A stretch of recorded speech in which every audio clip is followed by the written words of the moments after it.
Okay, good evening everyone. We'll just wait for 5 more minutes so other people can join.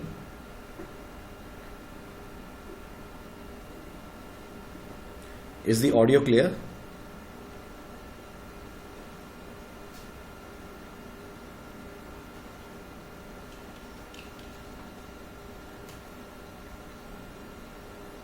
Good evening, Mallikarjun.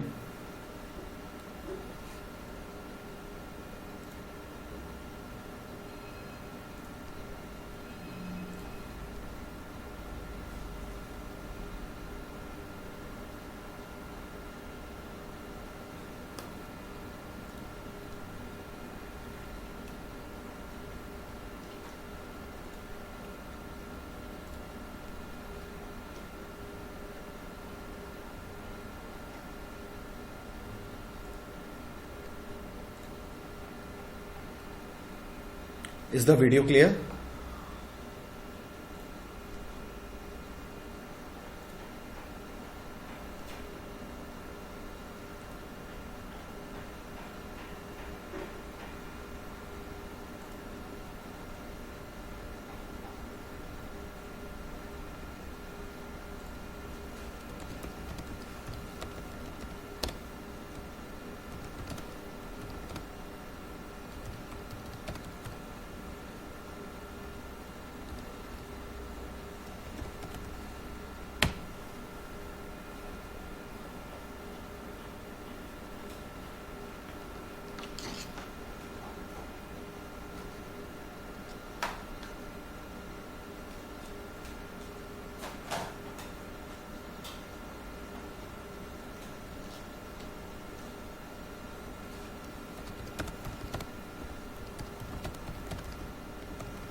Ma'am Mallikarjun से बात कर रहे हैं, उसको video audio का ऑप्शन नहीं समझ में आ रहा है, वो करना पड़ेगा।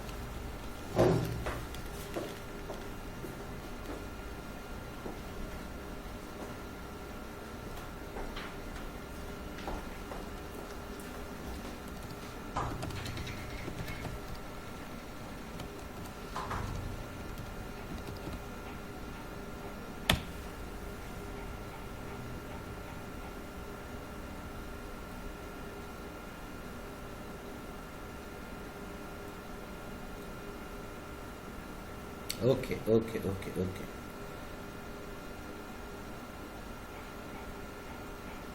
दीपक, ऑडियो क्लियर है?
Good evening Neeraj.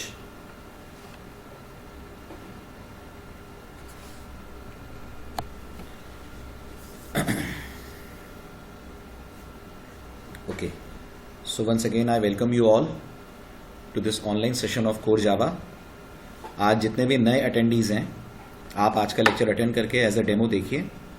बाकी हम लोगों ने आपसे गूगल ड्राइव पे प्रीवियस दोनों लेक्चर के लिंक्स शेयर कर लिए हैं, तो आप अपनी मेल चेक कर लीजिएगा. वहाँ गूगल ड्राइव पे आपको प्रीवियस दोनों लेक्चर के लिंक्स मिलेंगे, राइट. तो आप उसको एक बार गो थ्रू हो जाइएगा ताकि कल से आप पूरे फ्लो में इस बैच को अटेंड कर सकें और सारी चीज़ें आपको ईजिली समझ में आए. बाकी कोई भी डाउट्स हो, कोई भी क्वेरीज हो, तो you are most welcome to ask them. No problems in that.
ठीक है.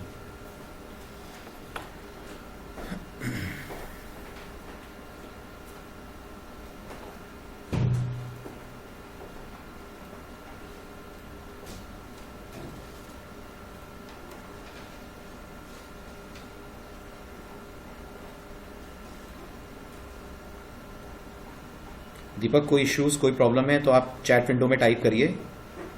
जो भी इश्यूज आ रहे हैं, जो भी मैसेज है, आप चैट विंडो में दे सकते हैं.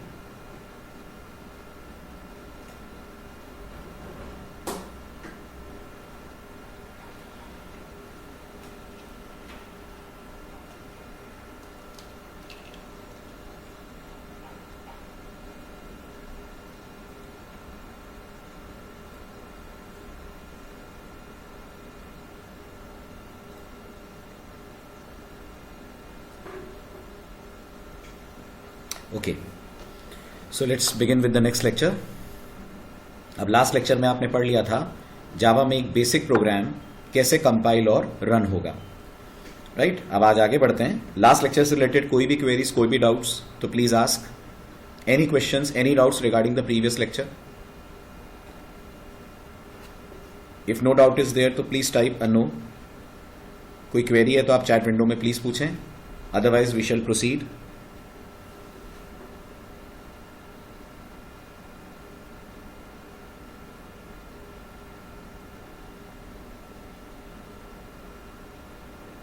Yeah, Srinivas, go ahead.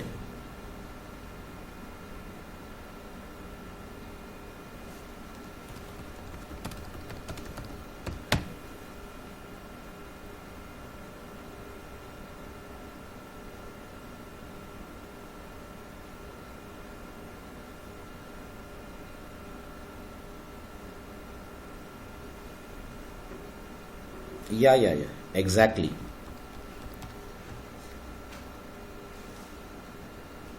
Exactly, it's also a stack, right. iOS भी एक स्टैक है. iOS के अंदर यूनिक्स OS यूज होता है, राइट.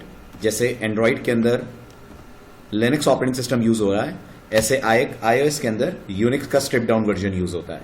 उसमें भी एक लेयर होती है, सबसे बॉटम पे यूनिक्स की लेयर होती है, उसके ऊपर एप्लीकेशंस होती हैं, उसके ऊपर ऑब्जेक्टिव सी की लेयर होती है. Same architecture just like Android.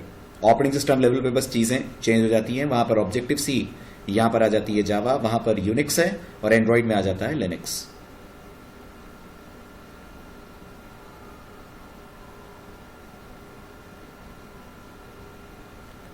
शालू, थोड़ा लंबा लेंदी डिस्कशन हो जाएगा, या तो मैं उसको नेक्स्ट लेक्चर में आगे लेता हूं।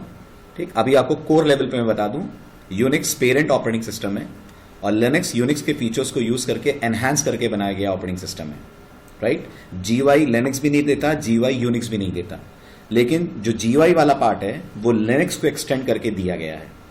तो आप ये कह सकते हो कि लिनक्स ऑपरेटिंग सिस्टम यूनिक्स का एनहांस्ड फॉर्म है as per the functionality. Unix core part है, लिनक्स उसी के ऊपर बिल्टअप एक ऑपरेटिंग सिस्टम है। बाकी और डिटेल में आपसे आगे डिस्कस कर लूंगा जब हम एक लेक्चर ऐसा रखेंगे जिसपे आपके मैं सारे कॉमन डाउट सॉल्व कर दूंगा।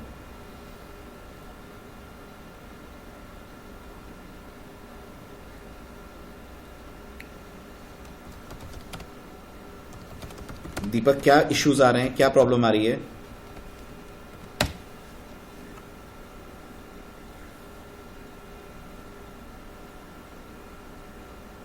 ऑडियो में प्रॉब्लम है कि वीडियो में?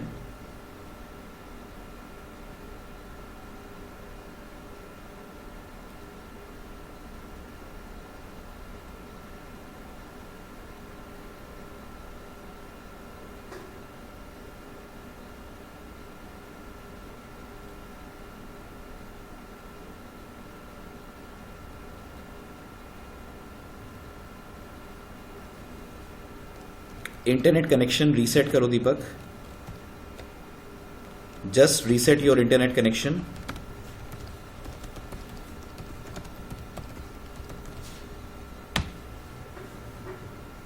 तो आपको साउंड सुनाई देगा।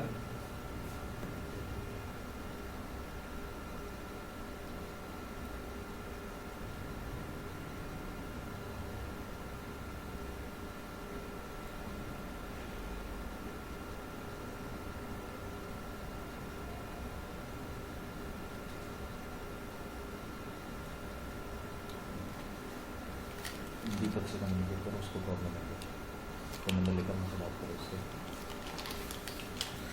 Okay, so let's begin everyone. अब आज अपन लेते हैं जावा का सेकंड कोड, थोड़ा सा डिस्कशन इस कोड के ऊपर अपन कर लें, फिर उसके बाद कुछ सीरीज ऑफ क्विजेस अपन करते हैं सॉल्व। ओके, अब सपोज करिए ये एक प्रोग्राम अपन ने जावा में टाइप करा और कंपाइल और रन करा। ठीक, सबसे पहला स्टेटमेंट मैंने लिखा है system.out.println followed by the message hello user. उसके बाद मैंने लिखा है system.out.println followed by the message welcome to Java. दो स्टेटमेंट्स मैंने लिखे हैं जो कंसोल पे दो मैसेजेस प्रिंट करेंगे। The first one will display hello user while the second println will display welcome to Java. अब जब आप इसे कंपाइल और रन करेंगे, इस कोड को, इस पर्टिकुलर कोड को जब आप कंपाइल और रन करेंगे, तो रन करने का कमांड मैंने आपको दिखाया, इट्स जावा टेस्ट। कंपाइल करने का कमांड क्या होगा बताइए? I am asking from everyone who attended the last lecture how the previous code would be compiled. Compilation, Java test is execution. Compile कैसे करेंगे इसको आप?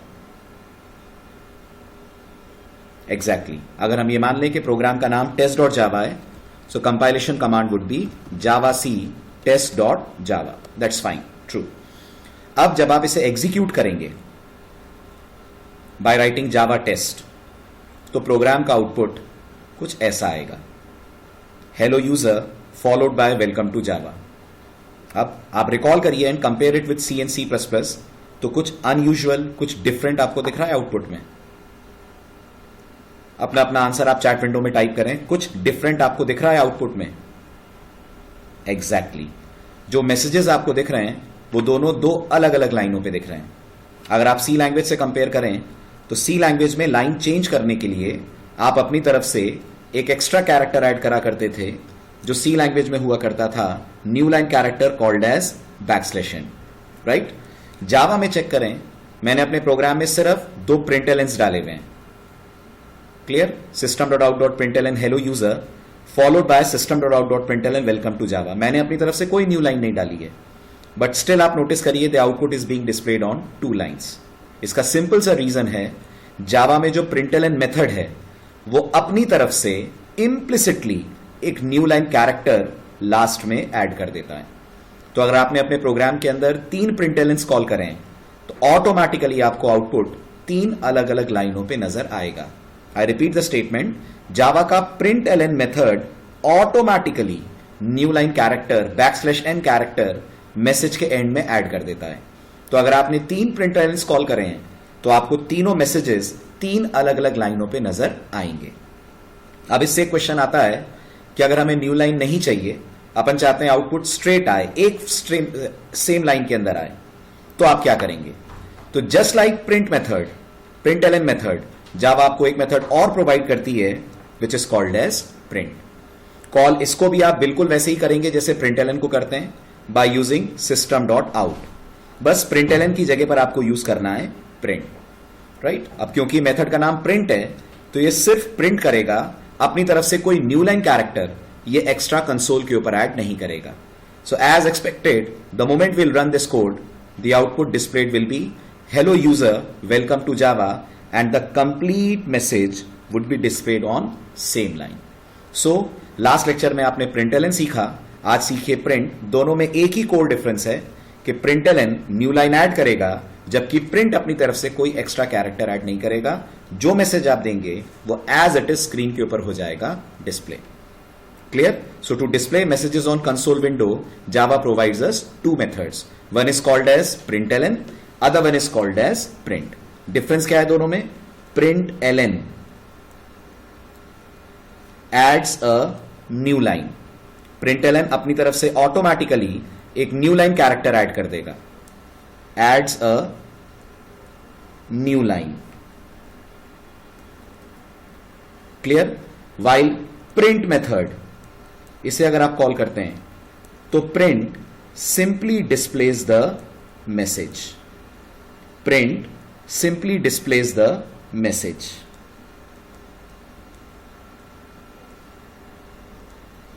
That's the basic difference between them. Call करने का तरीका दोनों का बिल्कुल सेम है, दोनों के लिए आप यूज करेंगे system डॉट आउट। ओके, अब कुछ बेसिक क्वेश्चंस, राइट। क्या आउटपुट आएगा बताइए? Single line, 2 lines.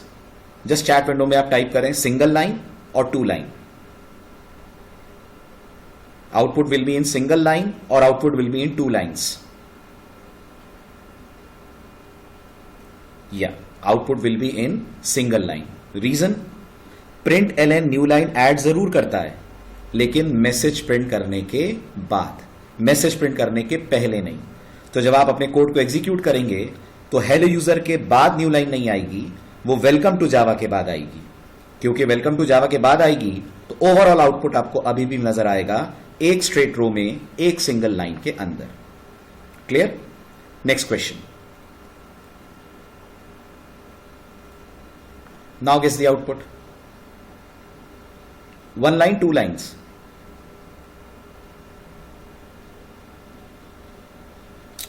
Yeah, 2 lines. Reason?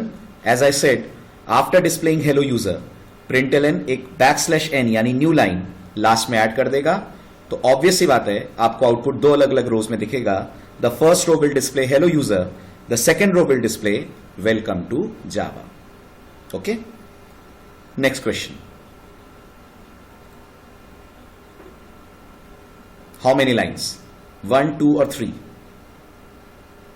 1 line, 2 line और 3 lines.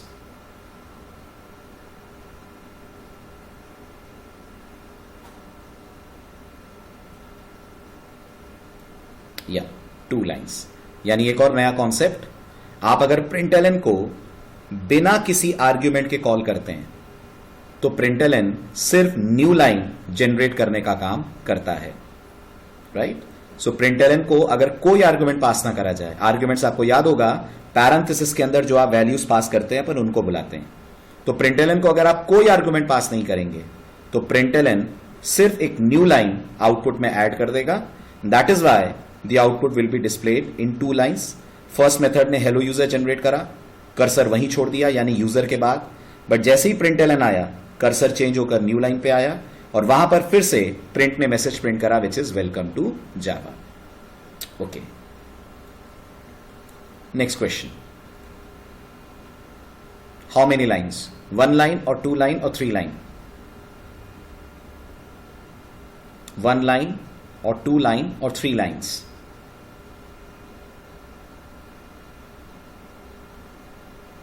Try answering this. Output एक लाइन में आएगा, 2 लाइन में आएगा कि 3 लाइंस पे आएगा? आंसर सभी लोगों को देना है who are attending the session. Try answering this.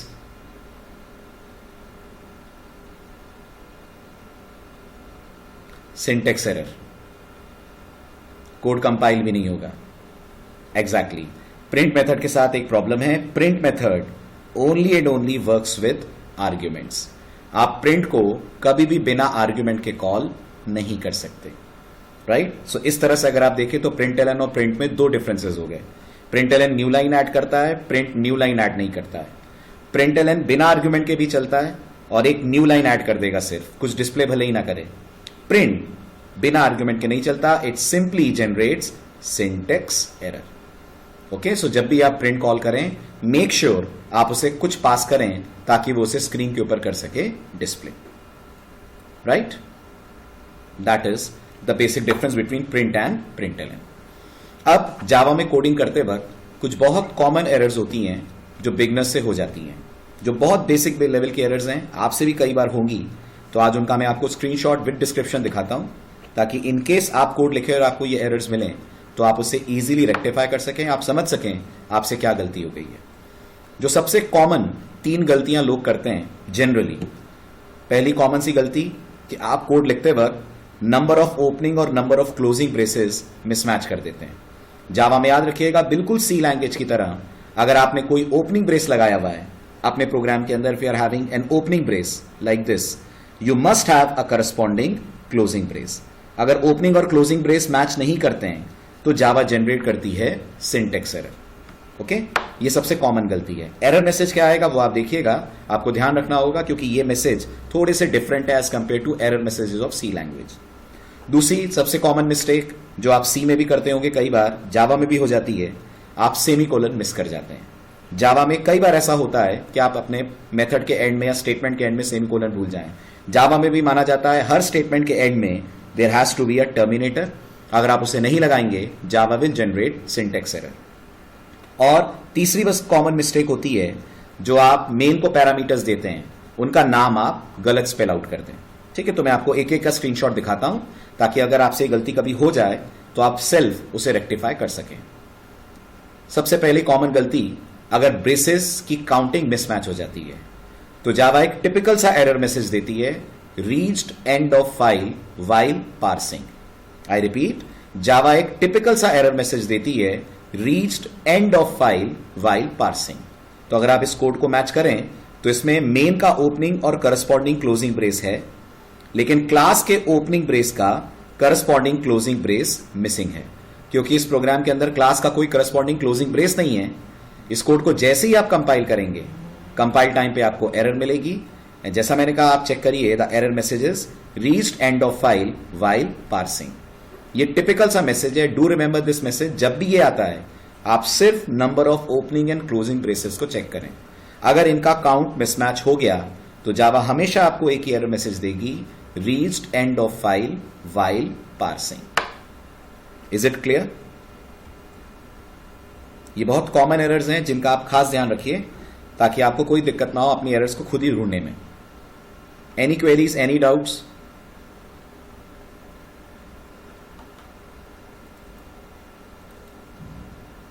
Okay, so shall I proceed?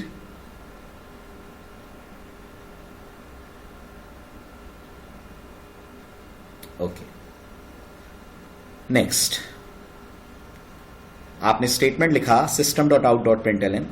जैसा मैंने लास्ट लेक्चर में आपसे कहा था, println एक मेथड को आप कॉल कर रहे हैं और अगर आप मेथड कॉल करते हैं तो इट्स एसेंशियल कि आप उसके एंड में एक सेमीकोलन यूज करें.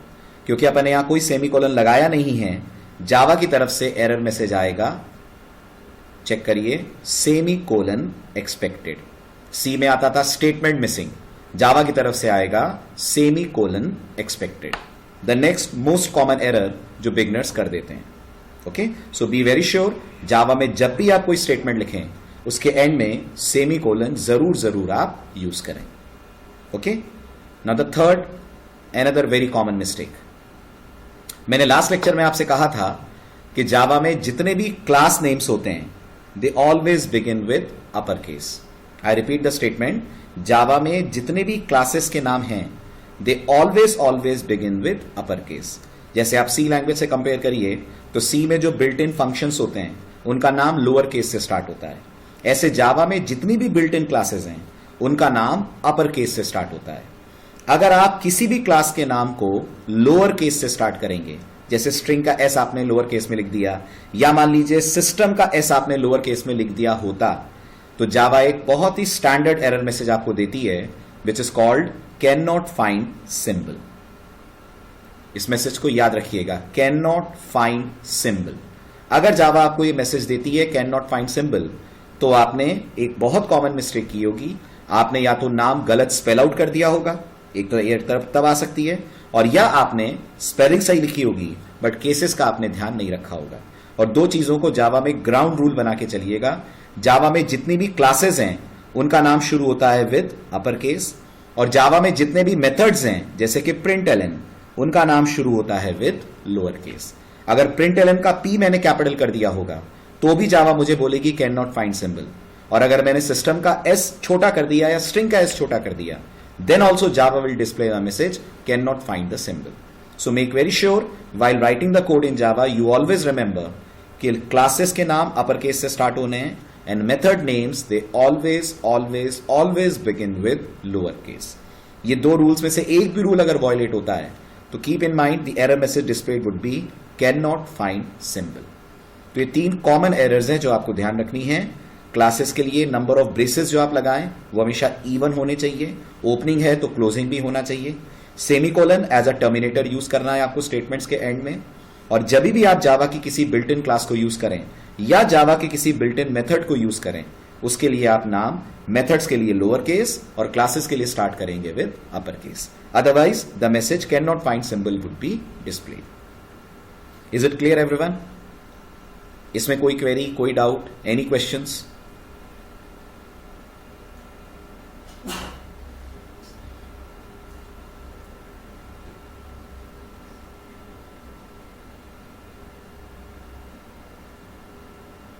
So shall I proceed? आगे बढ़ें।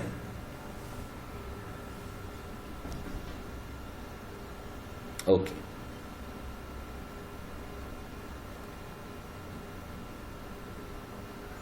अब कुछ बहुत इंपॉर्टेंट कॉन्सेप्ट्स ध्यान दीजिएगा। एक बार फिर जावा का बेसिक प्रोग्राम एक मैं ओपन करता हूं।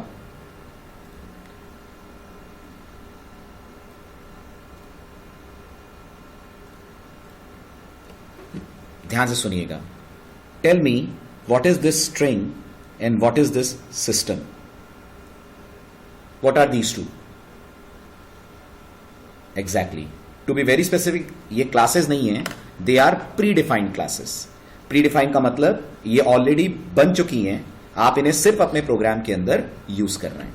ओके, अब आप अगर सी और सी प्लस प्लस से कंपेयर करें तो आपने देखा होगा वहां पर जितना भी प्री डिफाइंड कोड होता है, जो भी आप अपने प्रोग्राम में यूज करते हैं, all the predefined code in C and C plus plus it comes from header file.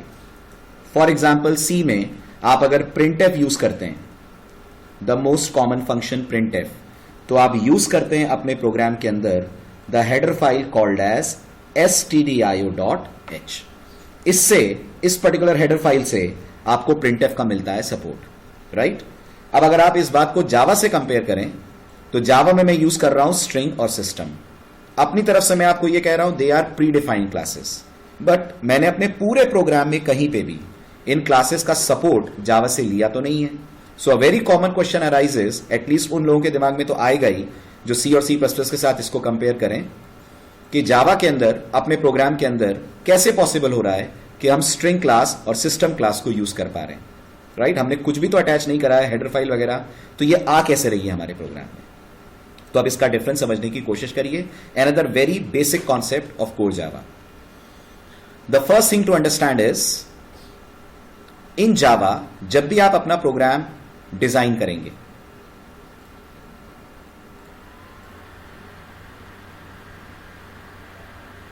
इन जावा जब भी आप अपना प्रोग्राम डिजाइन करेंगे तो जावा के अंदर हमारे पास हेडर फाइल्स नहीं होती हैं।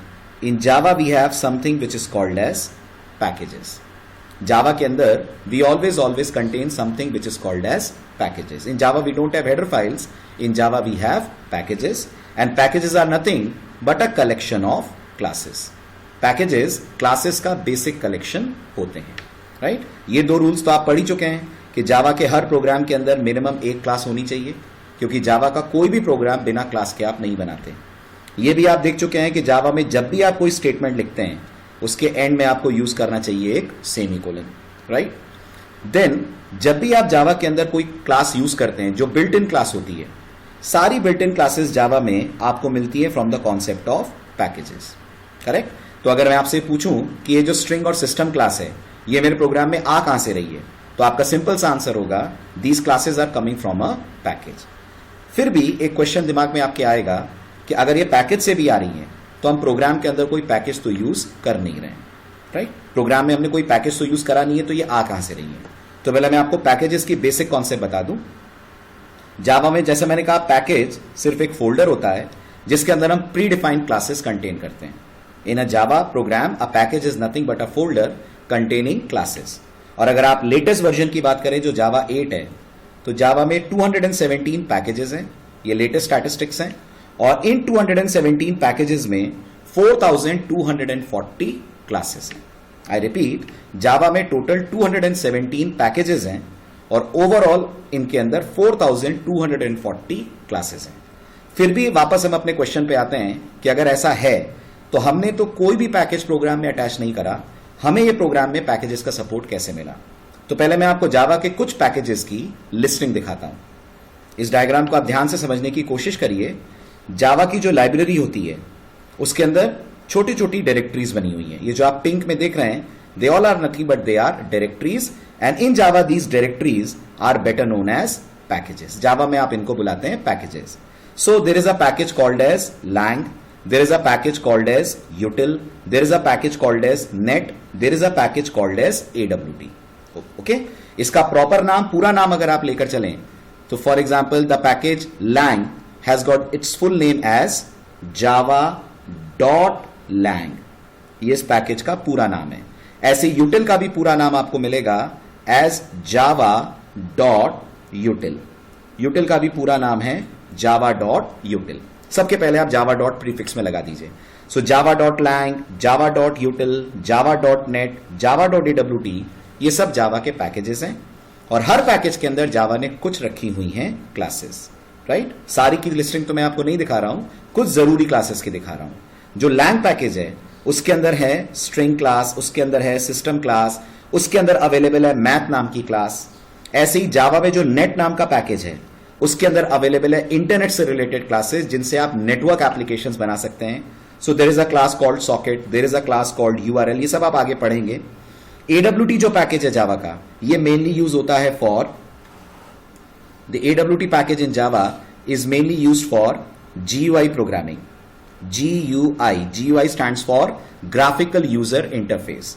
तो आप जब GUI एप्लीकेशंस डेवलप करते हैं, ऐसी एप्लीकेशंस जिसमें आपको ग्राफिक्स चाहिए, कलर्स चाहिए, डिफरेंट इमेजेस लानी है, इस तरह की एप्लीकेशंस अगर आप बनाते हैं तो आप यूज करते हैं the package called as AWT. Okay, so I summarize, Java has a built-in collection of classes and these classes are stored inside folders and these folders are better known as packages. तो अगर कोई आपसे पूछता है Java का कोई भी built-in class वो आपके प्रोग्राम में कहां से आती है, तो it comes from a package. अब ये जितने भी पैकेजेस आप देख रहे हैं इन सब में सबसे इंपॉर्टेंट होता है the package which is called as java.lang. इसकी थ्योरी आप नीचे पढ़िए. इसके अंदर वो क्लासेस होती हैं जो खुद जावा लैंग्वेज को जरूरत पड़ती है अपनी इंटरनल परफॉर्मेंस, अपने इंटरनल बिहेवियर को हैंडल करने के लिए. ओके? तो जावा का कंपाइलर थोड़ा सा इंटेलिजेंट काम करता है compare to C and C++ compiler, right? ये वही थ्योरी जो मैंने आपको अभी समझाई. Amongst these packages there is a package called java.lang which provides classes that are fundamental to the design of Java programming language. अब जैसा मैंने कहा जावा का कंपाइलर थोड़ा सा इंटेलिजेंट काम करता है. क्या? वो ऑटोमेटिकली इस पर्टिकुलर पैकेज को, ध्यान दीजिएगा, सिर्फ इस पर्टिकुलर पैकेज को आपके प्रोग्राम के अंदर कर देता है ऐड ऑटोमेटिकली. यानी आप मान लीजिए कि सी में कोई कंपाइलर ऐसा बन जाए जो automatically printf header stdio.h header file को आपके प्रोग्राम में ऐड कर दे. कुछ वैसा काम करता है जावा का कंपाइलर, और वो ऑटोमेटिकली ऐड कर देता है आपके प्रोग्राम के अंदर the support of the package java.lang। और इसी पैकेज से आपको मिलती है string class, system class, math class, और भी बहुत सारी क्लासेस हैं जो आप आने वाले दिनों में देखेंगे। इसलिए अब ये डाउट क्लियर हो जाना चाहिए, क्योंकि हम स्ट्रिंग और सिस्टम दो ही क्लासेस यूज कर रहे हैं, and they both are available in java.lang, and as mention the package java.lang is implicitly added. तो हमें अपनी तरफ से कुछ नहीं करना पड़ता इन क्लासेस को यूज करने के लिए, ये डायरेक्टली आपके प्रोग्राम के अंदर आपको अवेलेबल हो जाती है। I repeat the statement, because string and system class are in java.lang, क्योंकि java.lang पैकेज ऑटोमेटिकली ऐड कर दिया जाता है, तो आपको कुछ नहीं करना पड़ता इस पैकेज को या इन क्लासेस को यूज करने के लिए, आप सीधे इन्हें अपने प्रोग्राम के अंदर कर सकते हैं यूज। बट याद रखिएगा, ये फैसिलिटी कंपाइलर सिर्फ java.lang के लिए देता है। अगर आपको कोई और क्लास यूज करनी है, let's change the slide and go to previous one. मान लीजिए आप अपने प्रोग्राम में यूज करना चाहते हैं फ्रेम नाम की क्लास को। फ्रेम्स जावा में इन विंडोज को बोलते हैं जो आप अपने GUI प्रोग्राम्स को बनाएंगे तो दिखेंगी। लेट्स से ऐसी कोई विंडो, लेट्स से आप जावा में कैलकुलेटर बनाते हैं, तो जो आप कैलकुलेटर का स्क्रीन देखते हैं that's a kind of frame in Java. या इस समय जो आप अपने स्क्रीन पे देख रहे हैं वो भी एक तरीके का फ्रेम है, एक रेक्टेंगुलर विंडो जिसके अंदर आपको कुछ प्री डिफाइंड मेन्यूज मिलते हैं, that is called as frame in Java. Okay, अब अगर आप फ्रेम क्लास अपने प्रोग्राम में यूज करते हैं तो आपको अटैच करना ही पड़ेगा अपने प्रोग्राम में AWT नाम के पैकेज को। ऐसे ही जावा आपको एक पैकेज देती है जिसका नाम है java.util। util stands for utility, जिसमें आपको कुछ बनी बनाई क्लासेस मिलती हैं, जैसे स्टैक। मैंने सिर्फ स्टैक का नाम दिखाया है, बाकी यहां पर क्यू, लिंक लिस्ट, हर क्लास अवेलेबल है जो डेटा स्ट्रक्चर्स के अंदर लोग यूज करते हैं। लेट्स से आप अपने प्रोग्राम में स्टैक क्लास यूज करना चाहते हैं, you just have to import java.util। इसको अगर इंपोर्ट नहीं करेंगे तो आप अपने प्रोग्राम में यूज नहीं कर सकते हैं the class called as stack. लेकिन अगर यही क्लास lang पैकेज में होती तो आपको lang पैकेज को अटैच करने की जरूरत नहीं है, ऑटोमेटिकली जावा का कंपाइलर lang पैकेज को आपके प्रोग्राम के अंदर ऐड कर देता है। Because java.lang package is so fundamental for Java कि वो ऑटोमेटिकली इसे आपके प्रोग्राम में ऐड कर देती है, आपके प्रोग्राम के साथ कनेक्ट कर देती है। Clear? The concept is clear? Any doubts regarding this concept? Any queries?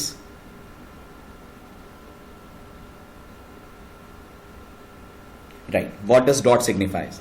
Dot ये बताता है, good question Red. Dot ये बताता है, ये जो मैं कह रहा हूं java.lang.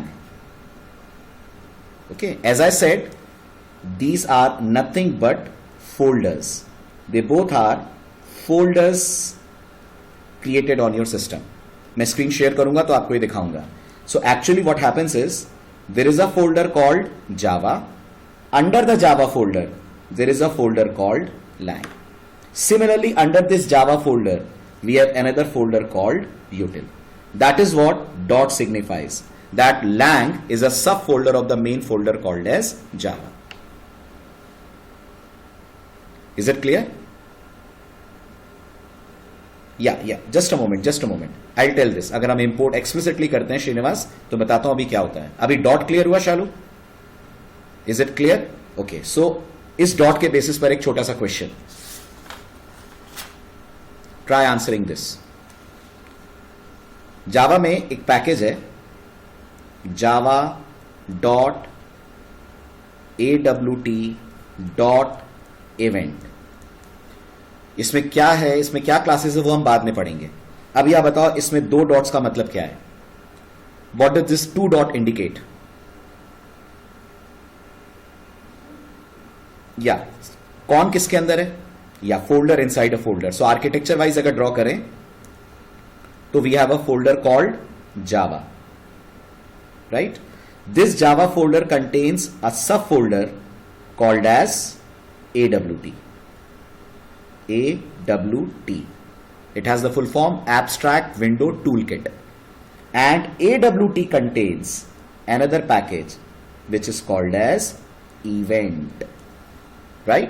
और जब आप जावा इंस्टॉल करते हैं, जो आपने करी ली होगी, तो ऑटोमेटिकली ये सारा फोल्डर स्ट्रक्चर आपके सिस्टम में बन चुके हैं, सारे आपके सिस्टम में अवेलेबल हैं। जब मैं और एक्सप्लोर करूंगा जावा को आपके सामने स्क्रीन शेयर करके, तब आप देखिएगा कि ये पैकेजेस आपको कहां मिलते हैं। Is it clear? So java.awt.event means the folder Java contains the folder AWT and AWT contains the folder event. Is it clear? Okay. Now let's come to the main concept. अब अगर suppose करिए आप चाहते हैं आप इस package को अपने प्रोग्राम के अंदर ऐड करें, वैसे तो जरूरत नहीं है, java.lang की बात कर रहा हूं, वैसे तो जरूरत नहीं है कि आपको ये पैकेज अपनी तरफ से ऐड करना पड़े, बट अगर आप अपनी तरफ से ऐड करना चाहते हैं तो जावा में आप क्या करेंगे, नोटिस करें। अगर ऐसा करना है तो जावा में आप यूज करेंगे the statement called as import. Okay, C से आप कंपेयर करिए इसको तो आपको एक बड़ा डिफरेंस दिखेगा, इनफैक्ट दो डिफरेंसेस दिखेंगे। पहला डिफरेंस मैं आपसे सुनना चाहूंगा, बताएं। मैंने कहा जावा में अगर पैकेज ऐड करना है तो हम इंपोर्ट कीवर्ड यूज करते हैं। सी में कंपेयर करिए, एज कंपेयर टू सी क्या डिफरेंस आपको दिख रहा है? सी के कंपैरिजन में यहां पर आपको दिखेंगे दो डिफरेंसेस। कौन से दो डिफरेंसेस? Just a moment. या पहला डिफरेंस, सी के अंदर अगर आप कंपेयर करें तो we had hash include. Okay, अगर आपसे मैं पूछूं हैश इंक्लूड अपने आप में क्या है, तो आप कभी नहीं बोलोगे कि ये कीवर्ड है।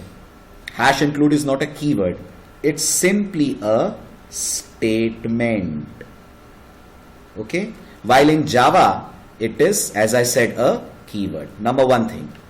Number two thing, another very important thing. In C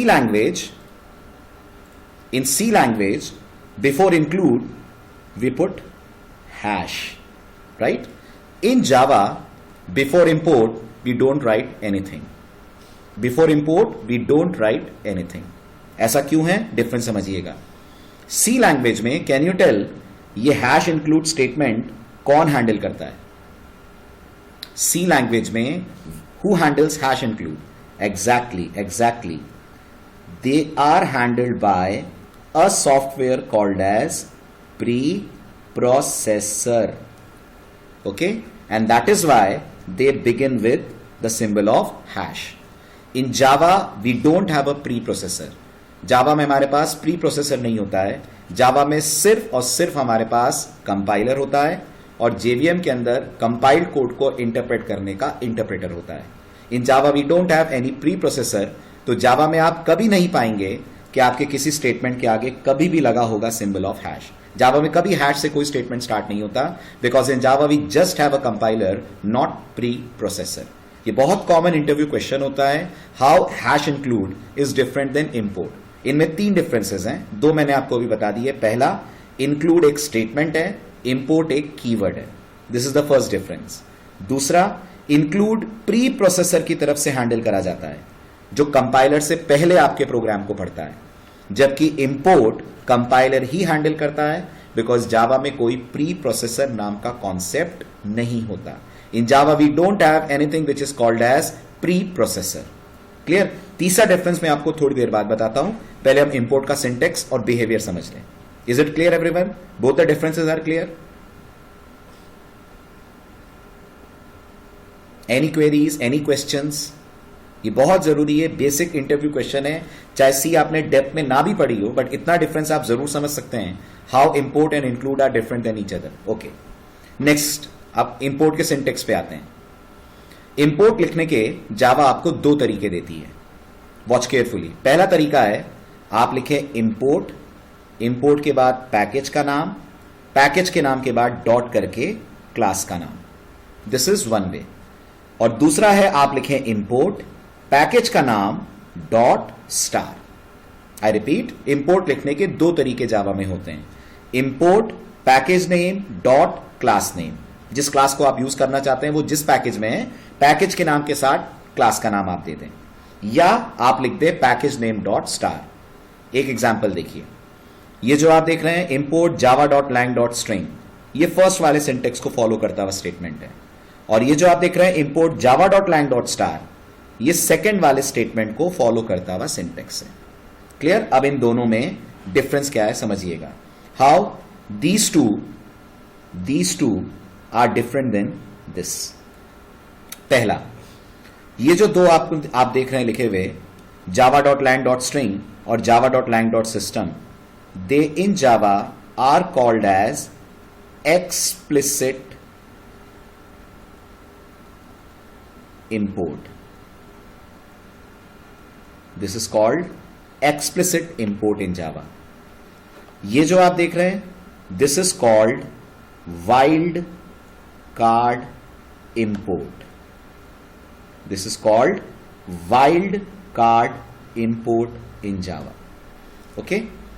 दूसरा डिफरेंस, इस तरह से जब आप किसी क्लास को इंपोर्ट करते हैं, जैसा कि आप एक्सपेक्ट कर सकते हैं, आपको सिर्फ इस क्लास को यूज करने का राइट मिलेगा. आपको सिर्फ इस पर्टिकुलर क्लास को यूज करने का राइट मिलेगा. इसलिए आपको स्ट्रिंग और सिस्टम दोनों इंपोर्ट करनी पड़ेंगी अगर आप दोनों क्लास यूज कर रहे हैं. सपोज करिए आप 10 क्लासेस यूज कर रहे होते इस पैकेज के, और मान लीजिए java.lang कंपाइलर खुद इंपोर्ट नहीं करता, और इस तरह से आप एक्सप्लिसिट इंपोर्ट लिख रहे होते, तो आपको 10 अलग अलग इंपोर्ट स्टेटमेंट लिखने पड़ते, एक एक import statement for 1 class each. Okay, जबकि आप ऐसे अगर करते हैं तो आप कंपाइलर से परमिशन मांगते हैं to import all the classes which are available in java.lang.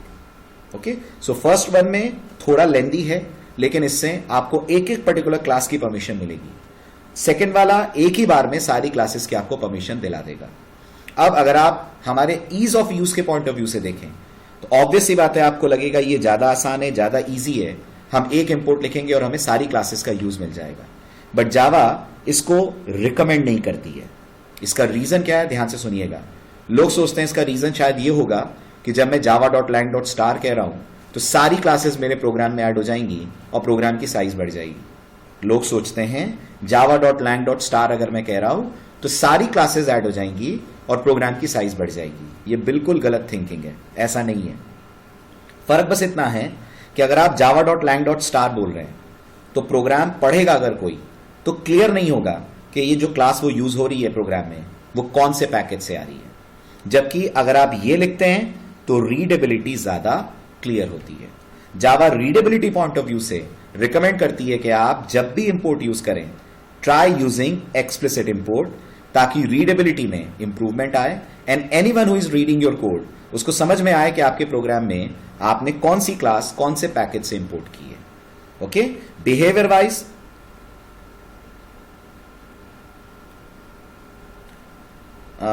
Voice break सबके लिए हो रही है क्या? Srinivas, is the voice breaking?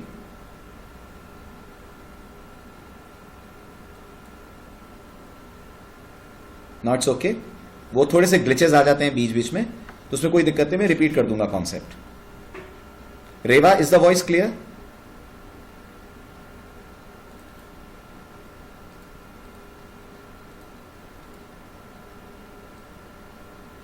Okay, so Java recommend करती है, मैंने कहा फिर से बता देता हूं, ये जो फर्स्ट वाला स्टाइल है this is called explicit import. Okay, ये जो सेकंड वाला स्टाइल है, क्योंकि आपने एस्ट्रिक लगा रखा है, एस्ट्रिक माने ऑल द क्लासेस, तो it is called as wild card import. Okay, इसको इंप्लिसिट इंपोर्ट नहीं बोलते हैं. इंप्लिसिट का मतलब होता है जो कंपाइलर खुद करता है, तो इसको इंप्लिसिट नहीं बोलेंगे, इसको बोलेंगे वाइल्ड कार्ड इंपोर्ट. ऊपर वाले को बोलेंगे एक्सप्लिसिट इंपोर्ट. फिर मैंने ये कहा कि अगर हम अपने पॉइंट ऑफ व्यू से देखें तो प्रोग्राम लिखने के पॉइंट ऑफ व्यू से ये वाला इंपोर्ट, सेकंड वाला, हमें लगता है ज्यादा इजी पड़ेगा, ज्यादा आसान पड़ेगा, क्योंकि हम सिर्फ एक इंपोर्ट लिख रहे हैं और हमें सारा कुछ मिल जा रहा है. बट ऐसा है नहीं.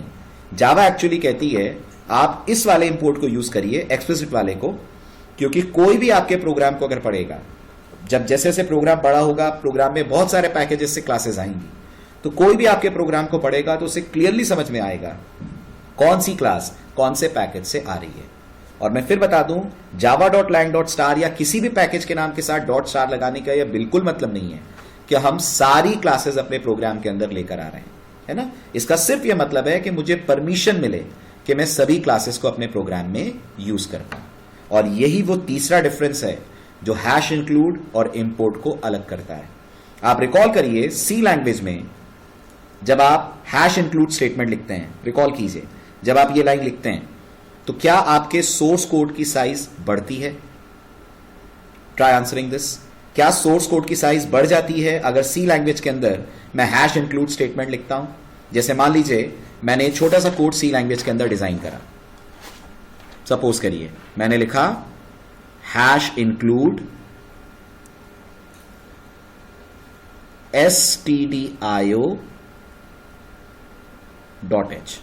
ओके, उसके बाद मैंने लिखा void main, राइट, और ब्रेस खोलकर अंदर लिखा print F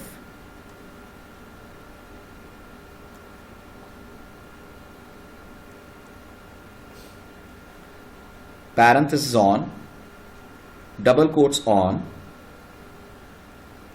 let's say hello, semicolon, brace closed. अब ये प्रोग्राम जब कंपाइलर के पास जाएगा तो क्या ये इतनी ही लाइनों का रहेगा जितनी दिख रही है, या साइज इंक्रीज हो जाएगी? Will the size increase? Yes, right. More number of lines, perfectly right Vikas. Number of lines will increase. आपको अपने प्रोग्राम में दिख रहा है 1, 2, 3, 4, 5 लाइनें आपने लिखी हैं, लेकिन जब ये कोड कंपाइलर के पास जाएगा somewhere around 350 lines, somewhere around 350 lines compiler को मिलेंगी. ऐसा क्यों? क्योंकि stdio.h की पूरी कोडिंग आपके प्रोग्राम के साथ आकर हो जाती है अटैच. यानी सी का hash include statement source code की साइज बढ़ा देता है. I repeat the statement. In C language the hash include statement increases the size of your source code. Okay. While in Java, अगर आप जावा में यही स्टेटमेंट लिखते हैं, यही कोड लिखते हैं, और आप लिखते हैं इंपोर्ट java.lang.star, मान लीजिए आपने लिखा, इससे सोर्स कोड की साइज नहीं बढ़ती. ये सिर्फ कंपाइलर को एक डायरेक्शन है. कंपाइलर को आप एक ऑर्डर दे रहे हैं कि जो क्लास में अपने प्रोग्राम में यूज कर रहा हूं वो java.lang के अंदर अवेलेबल है. कंपाइलर उसका बाइट कोड लाकर आपके प्रोग्राम में ऐड नहीं कर देगा, यानी आपके प्रोग्राम यानी सोर्स कोड की साइज को इंक्रीज नहीं करेगा. So these are 3 very very very important differences. मैं फिर समराइज करता हूं. हैश इंक्लूड एक स्टेटमेंट है, इंपोर्ट एक कीवर्ड है. Hash include is handled by preprocessor, import is handled by compiler. And the third and the very very important difference, hash include increases the size of our program, while import never increases the size of our program. It's just a direction, एक sign board की तरह है जो compiler को यह बताता है कि क्लास अगर यहां अवेलेबल ना हो तो जिस भी पैकेज में अवेलेबल है वहां से इस क्लास का सपोर्ट लाया जाए. Is the difference clear everyone?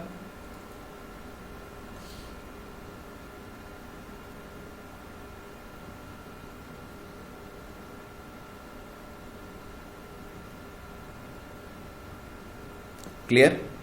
Any queries, any doubts?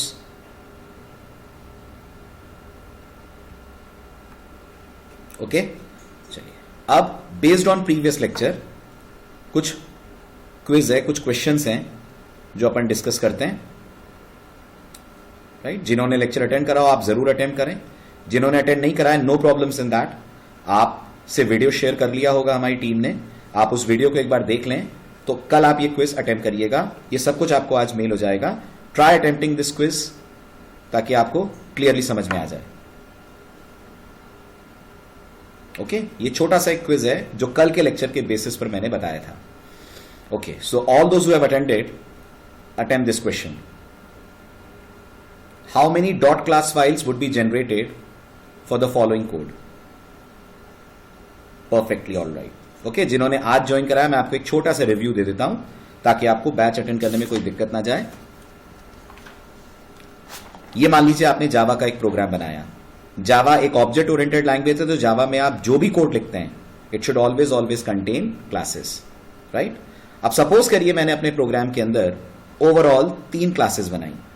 ठीक है, ये मेरी फर्स्ट क्लास है, ये मेरे प्रोग्राम की सेकेंड क्लास है, और ये मेरे प्रोग्राम की थर्ड क्लास है. ठीक, जब ये पर्टिकुलर प्रोग्राम आप कंपाइलर को भेजेंगे, ये पूरा प्रोग्राम कंपाइलर जब कंपाइल करेगा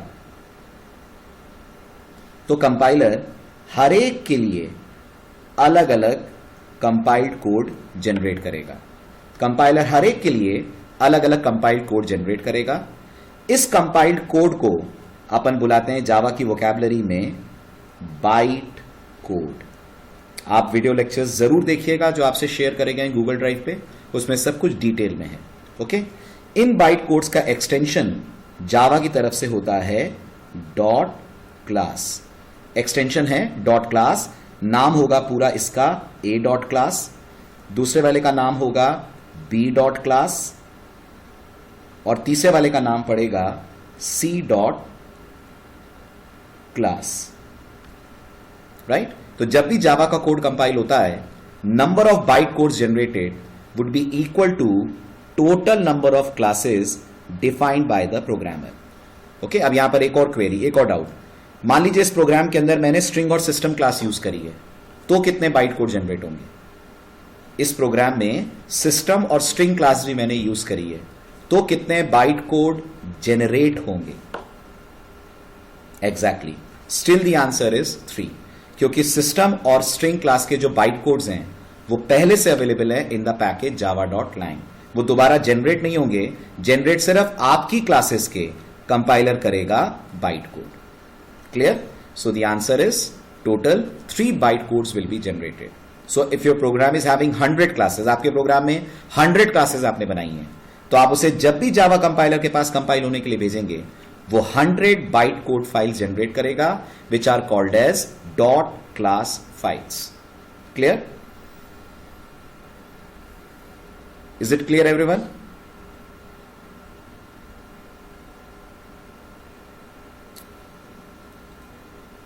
Neeraj is asking, can we have more class with name A or B? Means duplicate class name in the same program? No, Neeraj, not allowed. अगर आपने 2 classes का नाम एक ही प्रोग्राम में सेम कर दिया है, तो कंपाइलर दे देगा error, right? 2 classes can not have the same name in the same programme. Package अलग होंगे तो चलेगा, बट उसके लिए पहले हम पैकेज पढ़ लें, फिर मैं समझाऊंगा आपको।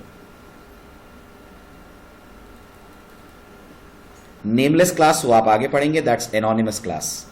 Nameless class is possible, they are called as anonymous class shall. Anonymous class हम आगे पढ़ेंगे जीयूआई प्रोग्रामिंग पे।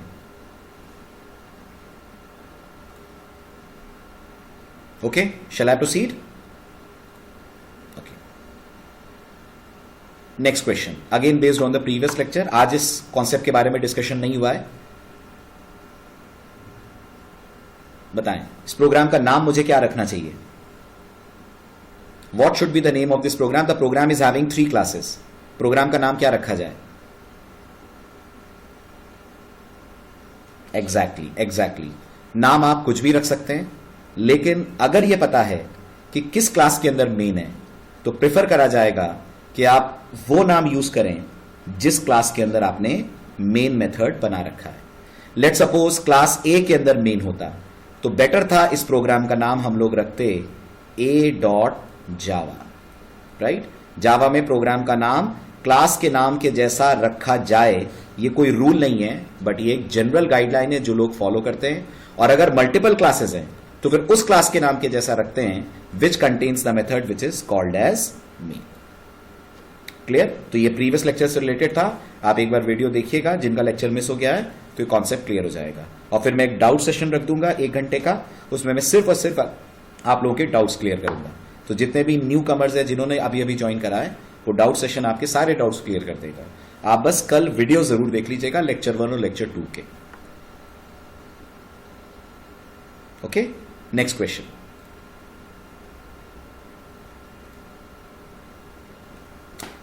अब मेरे पास 2 क्लासेस हैं, दोनों के अंदर मेन मेथड है, यहां पे भी और यहां पे भी। Now what? अब प्रोग्राम का नाम क्या रखा जाए? 2 classes both contain main.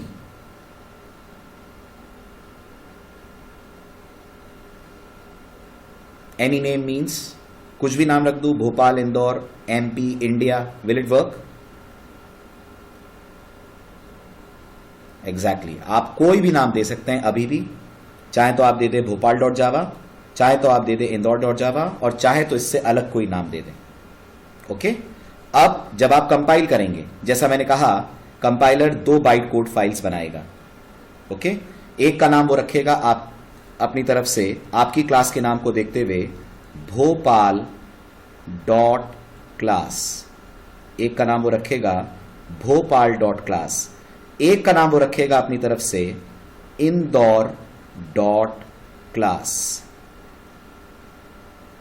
2 byte code files will be generated called as Bhopal dot class and Indore dot class. Okay, जब भी आप इस कोड को करोगे कंपाइल। अब इसी के बेस पर अगला क्वेश्चन, कौन सा मेन मेथड रन होगा जब आप अपने प्रोग्राम को एग्जीक्यूट करेंगे? यश आलू, व्हाट इज योर डाउट?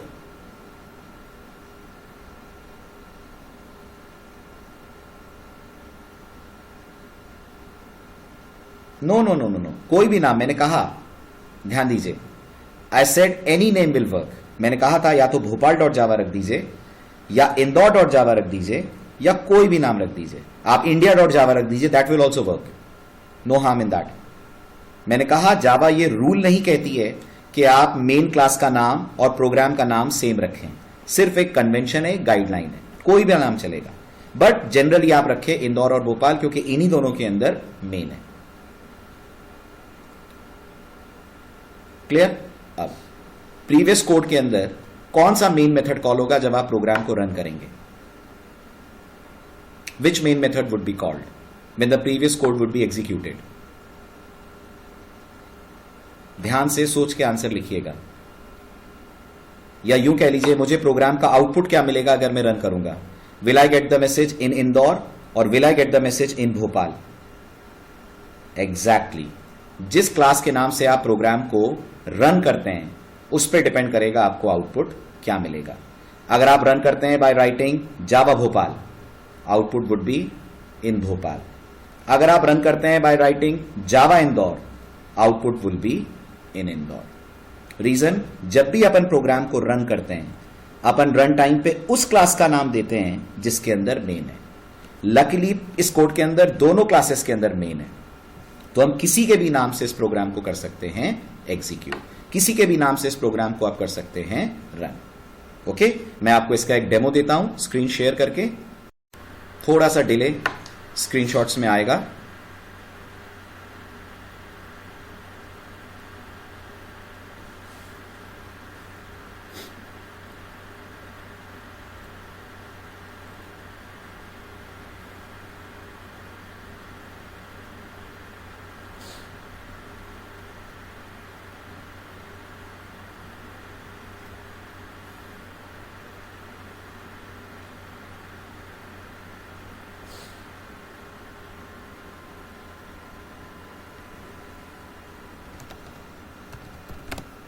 सो मैंने एक क्लास बनाई भोपाल के नाम से,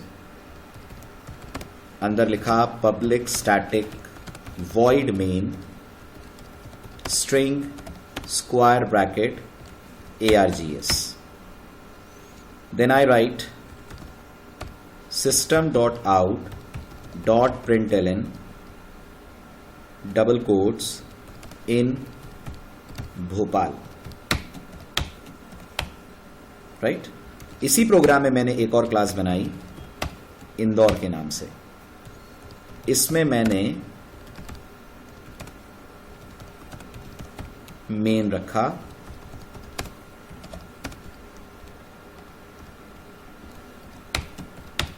और इसमें कहा system.out.println इन Indore.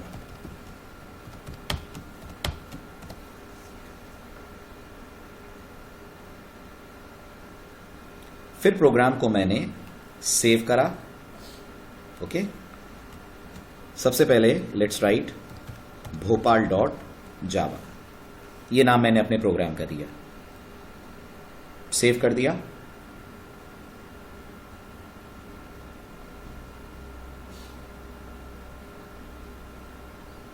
Then command prompt open करा, right click, run as administrator,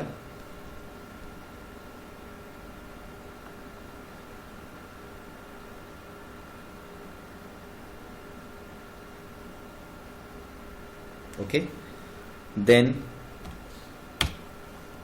cd backslash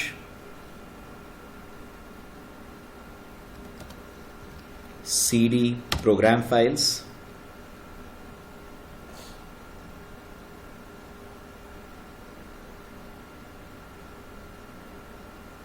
cd java, cd jdk cd bin.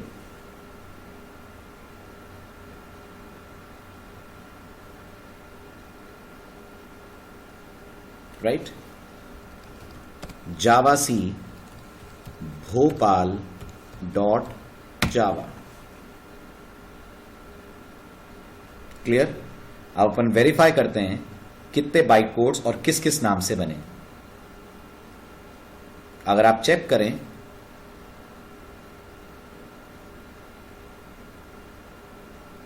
तो सी ड्राइव, प्रोग्राम फाइल्स,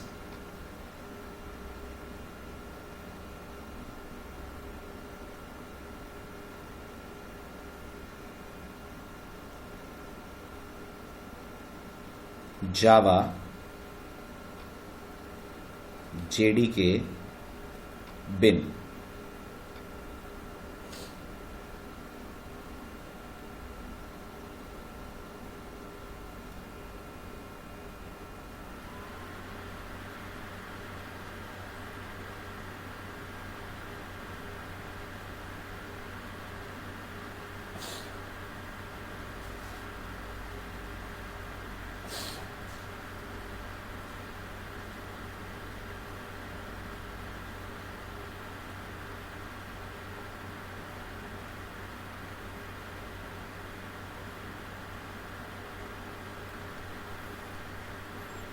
ना नोटिस करिए, इसके अंदर आपको एक मिलेगी भोपाल डॉट क्लास, राइट, एक मिलेगी इंदौर डॉट क्लास.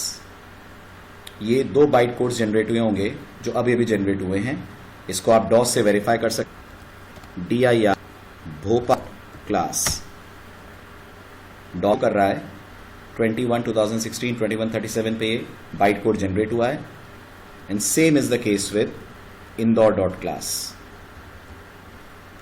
राइट, तो 2 बाइट कोड फाइल्स बनी, एक by the name of Bhopal dot class, दूसरा by the name of Indore dot class.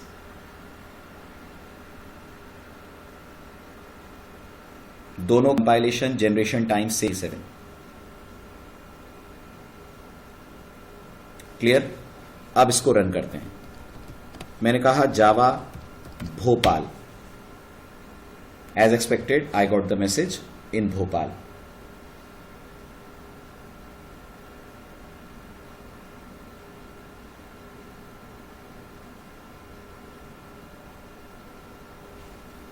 और जब मैं कहूंगा Java Indore, I will get the message in Indore.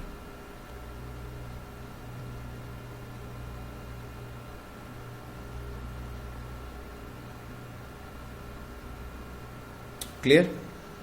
अब एक और कॉमन डाउट कि इन दोनों के अलावा कोई तीसरा नाम मैं रख दूंगा तो क्या होगा. ठीक है, लेट सपोज मैं इस प्रोग्राम को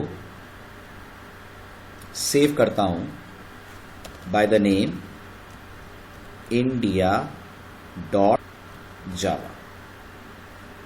इस प्रोग्राम को मैं करता हूं और मेरे पास जो जावा सोर्स कोड आ गया.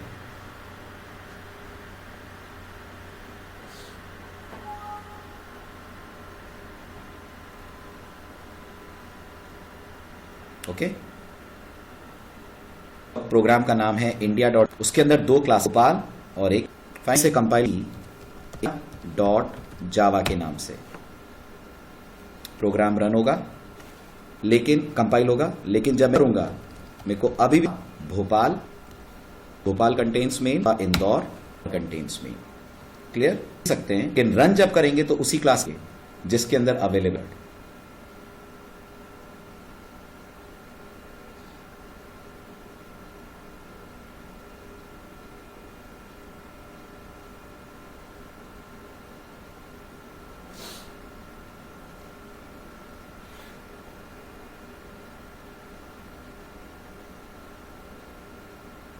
क्लियर. और अगर मैं कहता हूं जावा India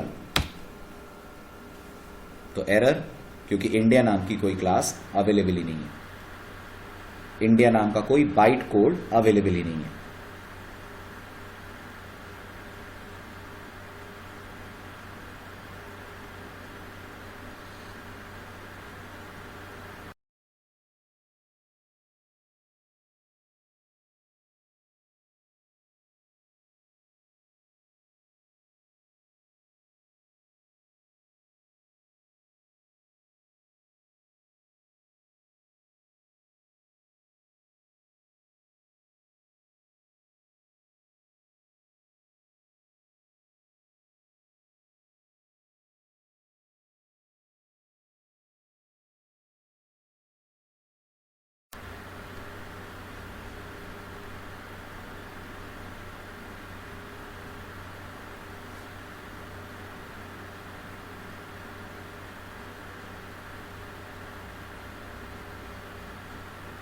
So is this concept clear, everyone?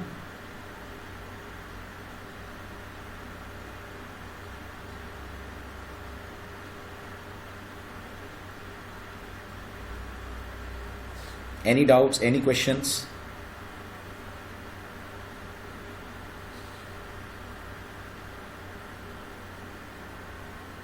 No harm in that. Java.java will also work. J should be capital, Java.java. Okay?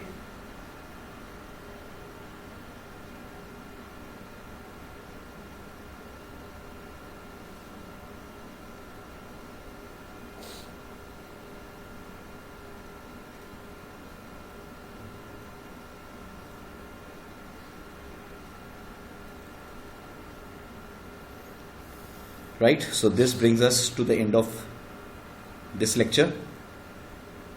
अब अगला लेक्चर जो हम कवर अप करने वाले हैं उसमें अपन डिस्कस करेंगे ये 4 concepts, the concept regarding data type, the concept regarding conversion, as well as the concept regarding expressions. Right, तब तक मैं आपसे रिक्वेस्ट करूंगा आप याद से वीडियो लेक्चर जरूर देख लें जो गूगल ड्राइव पे हमने शेयर करें, उसे पढ़ लीजिए आप. कल सबसे पहले मैं थोड़ी देर आपकी डाउट सॉल्विंग करूंगा और उसके बाद will start the next lecture, ताकि आप लोग का कवर अप हो जाए, बैकअप क्लियर हो जाए. उसके बाद will start the next lecture. Data types का वैसे तो कोई लिंक नहीं है पुराने लेक्चर से, बट फिर भी आप पुराना लेक्चर एक बार देख लें ताकि कंपाइलेशन और एग्जीक्यूशन का कॉन्सेप्ट जावा में आपको क्लियर हो जाए. और फिर आप कल अपने डाउट्स लेकर आइए, तो थोड़ी देर के लिए मैं डाउट सॉल्व करूंगा और उसके बाद will start discussing the concept of data types. Okay, और जिन लोगों ने फोन नंबर शेयर नहीं करे हैं आप प्लीज SCA लाइव पे एक मेल भेज दें. आपके फोन नंबर्स की हमें जरूरत है ताकि आपसे हम पर्सनली बात कर पाए, पर्सनली आपकी प्रॉब्लम्स डिस्कस कर पाए. SCA लाइव फॉर यू पे आप अपने फोन नंबर्स मेल कर दीजिए. SCA लाइव फॉर यू मैं टाइप कर रहा हूं, email ID SCA live for you @gmail.com. और जितने लोगों का आज फर्स्ट लेक्चर था, आपको जो भी प्रॉब्लम्स आई हो आप मेल करिएगा. गूगल ड्राइव पे आपकी ईमेल आईडी आप हमें दे दें तो आपकी गूगल ड्राइव पे वीडियो सारे शेयर हो जाएंगे. शालू, फीडबैक फॉर्म जैसे ही मैं क्लास एंड करूंगा आपके स्क्रीन पे जरूर आया होगा. आप थोड़ा सा वेट करिएगा, फीडबैक फॉर्म अपने आप जनरेट होगा. ओके, और आज जितने भी न्यू कमर्स हैं आपके सामने भी एक फीडबैक फॉर्म आएगा, आप उसे फिल जरूर करें. आपको लेक्चर क्वालिटी में क्या प्रॉब्लम्स आई, कोई दिक्कत आई नहीं आई, वॉटेवर, बस आप इंटरनेट स्पीड अपने एंड पे चेक कर लीजिएगा. इंटरनेट स्पीड अगर सही होगी तो कोई दिक्कत नहीं होगी. जो भी ग्लिचेस आते हैं वो थोड़ी बहुत स्पीड के कारण आते हैं. ठीक है, उसमें हम लोग वर्क कर रहे हैं. विद इन अ डे और 2 वो प्रॉब्लम्स भी रिजॉल्व हो जाएंगी. ठीक, और जितने भी न्यू कमर्स हैं मैं एक बार आपको बता दूं, viziq.com पे आप जाइएगा, viziq.com/desktop, इस पे आप जाएं और डाउनलोड कर लीजिएगा ये पर्टिकुलर आईडी. ओके ओके, आई लास्ट देम. मैं viziq की टीम से बात करूंगा ताकि ऑडियो की प्रॉब्लम रिजॉल्व हो जाए. बाकी जितने लोगों ने viziq.com पे जाकर एप्लीकेशन डाउनलोड नहीं करी है वो प्लीज कर लें. जब भी मैं स्क्रीन शेयर करूंगा तो वो एप्लीकेशन अगर आपके सिस्टम पे होगी तो आप आराम से उस एप्लीकेशन के थ्रू स्क्रीन एक्सेस कर सकते हैं.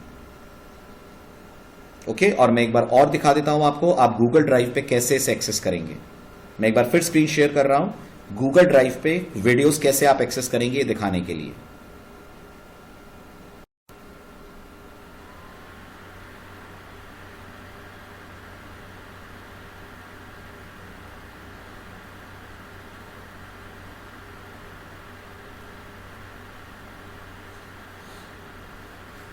आप सिंपली अपने जीमेल अकाउंट में जाएं,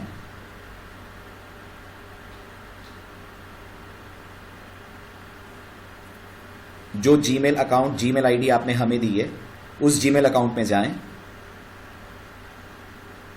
उसमें टॉप राइट कॉर्नर पे गूगल एप्स का आपको ऑप्शन दिखेगा.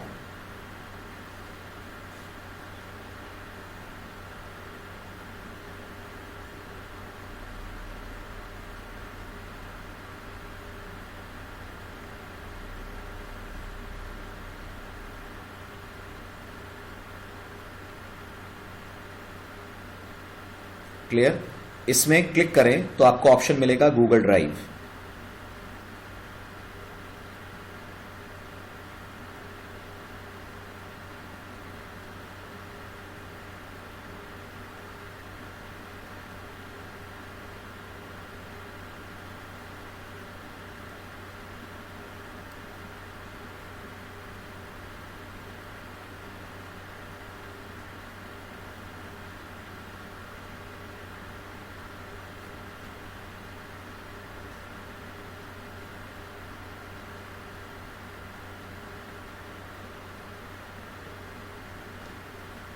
राइट। शेयर्ड विद वी में क्लिक करिए लेफ्ट हैंड साइड पे।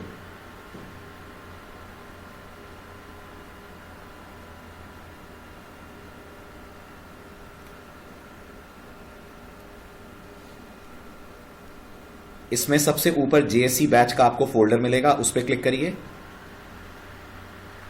तो आपको पिछले तीनों लेक्चर्स की रिकॉर्डिंग मिल जाएगी। ठीक, ये लेक्चर 1 है, ये इसके कंटेंट्स हैं जिसमें पूरी स्लाइड्स भी अवेलेबल हैं और लेक्चर 1 की पूरी रिकॉर्डिंग अवेलेबल है।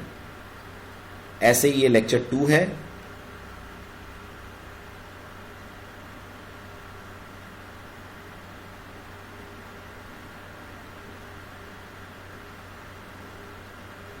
And this is lecture 3। आज का जो लेक्चर है जिसमें आपको काफी ऑडियो प्रॉब्लम्स आई, यहां ऑडियो पूरा रिकॉर्ड हुआ है तो वो अपलोड हो जाएगा कल 12 से 1 के बीच में। आप 1 बजे के बाद चेक कर लीजिएगा, आपको आज के लेक्चर की पूरी रिकॉर्डिंग मिल जाएगी।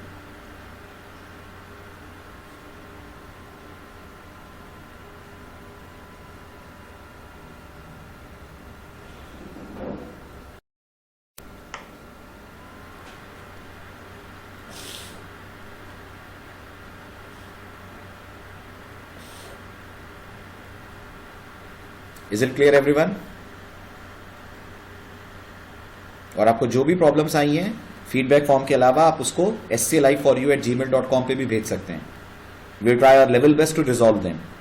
थोड़ा सा बस नेटवर्क की प्रॉब्लम होती है कभी कभी, तो एक ग्लिचेस आते हैं, बाकी आपको रिकॉर्डिंग पूरी मिलेगी तो वो पूरी आप वापस रिवाइज कर सकते हैं। Any issues, any problems, any doubts आप sclive4you पे मेल करें। मेरे फोन नंबर पे भी आप कॉन्टैक्ट कर सकते हैं, उस पर भी आपको डिटेल्स दे दूंगा मैं।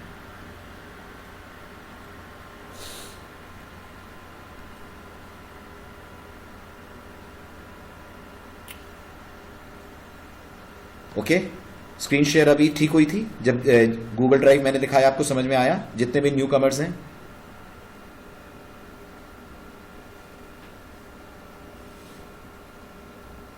आज जिन्होंने लेक्चर ज्वाइन करा है, आपको गूगल ड्राइव से एक्सेस करना क्लियर हो गया?